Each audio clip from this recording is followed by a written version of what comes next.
வணக்கம் நட்புகளே. இப்போ நம்ம எதை பற்றி பார்க்க போகிறோம்னா பிச்சாவரம்.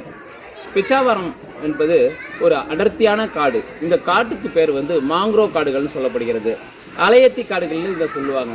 இந்த காடுகள் தமிழ்நாட்டில் எங்கே இருக்குன்னா கடலூர் மாவட்டத்தில் உள்ள சிதம்பரத்திற்கு அருகில் இந்த பிச்சாவரம் அமைஞ்சிருக்கு. இந்த பிச்சாவரம் எந்த கடலில் அமைஞ்சிருக்குன்னா வங்கக்கடலில் அமைஞ்சிருக்கு. இந்த பிச்சாவரத்தினுடைய முக்கிய சிறப்பே இங்கு உள்ள காடுகள் தான். இந்த காடுகளுக்கு என்ன பெயர்னா அலையத்தி காடுகள் அப்படி சொல்லப்படுகின்ற மாங்க்ரோவ் காடுகள் காணலாம். அந்த அளவிற்கு இயற்கை சூழலோடு காணப்படுகின்ற இந்த சுற்றுலா தலத்தை நீங்க பார்க்கும்போது உங்க மனம் மகிழ்ச்சி கொள்ளும். படகு மூலமா நீங்க இந்த காடுகளை சுத்தி பார்க்கலாம்.